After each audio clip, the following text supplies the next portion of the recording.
Assalamualaikum warahmatullahi wabarakatuh. Perkenalkan, nama saya Raihan Ramadhani, absen 19.01.01.0146 dari kelas manajemen 19C.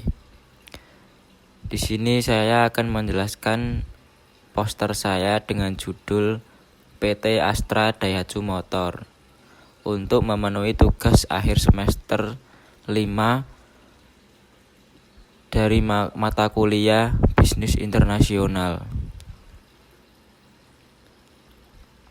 PT Astra Daihatsu Motor atau biasa disingkat dengan ADM adalah agen tunggal pemegang merek mobil Daihatsu di Indonesia. Sebagai ATPM, ADM merupakan satu-satunya perusahaan yang berhak mengimpor, merakit, dan membuat kendaraan bermerek Daihatsu di Indonesia.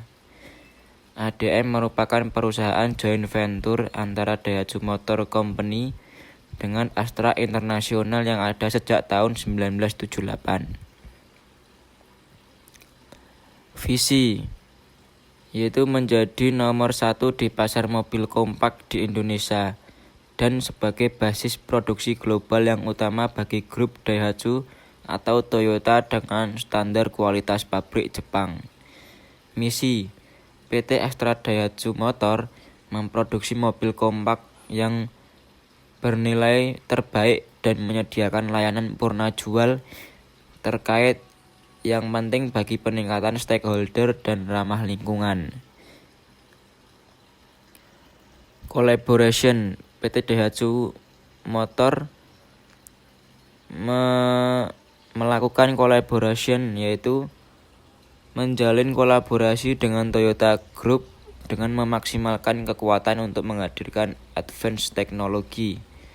Kemudian Toyota dan Daihatsu juga menjadi kontributor terbesar untuk ekspor kendaraan roda 4 di Indonesia hingga saat ini dengan kontribusi lebih dari 60%. Kebijakan secara keseluruhan PT ADM memiliki kapasitas produksi terpasang sebesar 530.000 unit per tahun. Kebijakan ekspor dan impor yaitu PT ADM melakukan kegiatan ekspor dan impor untuk menunjang kegiatan perusahaan yang diharapkan mampu bersaing di pangsa pasar internasional.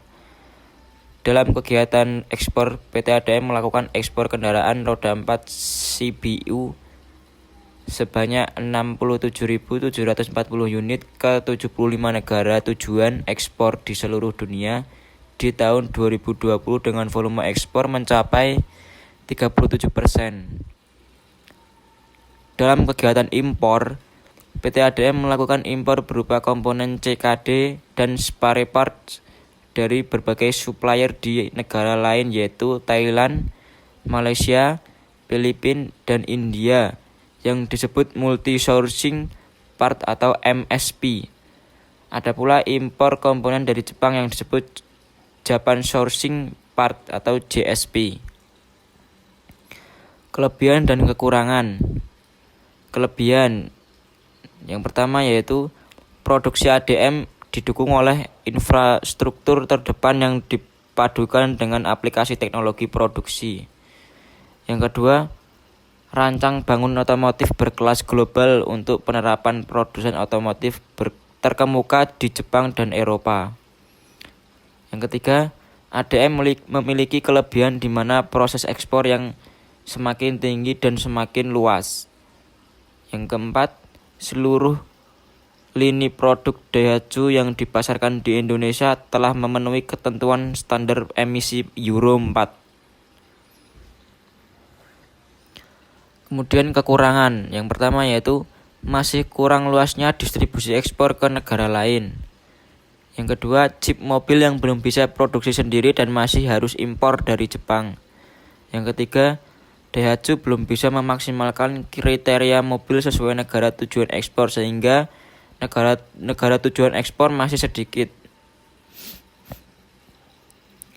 Kemudian ada tantangan yang dihadapi oleh PT Astra Daihatsu Motor. Yang pertama, PT Astra Daihatsu Motor harus menyesuaikan dengan kualitas dan standar mobil yang diterapkan oleh negara tujuan ekspor. Yang kedua, adanya batasan ekspor dan impor yang diterapkan oleh pemerintah Indonesia. Yang ketiga, beberapa negara telah melakukan anti-globalisasi dan pembatasan impor. Yang keempat, inflasi menyebabkan biaya produksi atau labor naik. Sekian Terima kasih sudah menonton. presentasi poster yang dapat saya sampaikan. Bila ada salah dan kurangnya saya mohon maaf. Wassalamualaikum warahmatullahi wabarakatuh.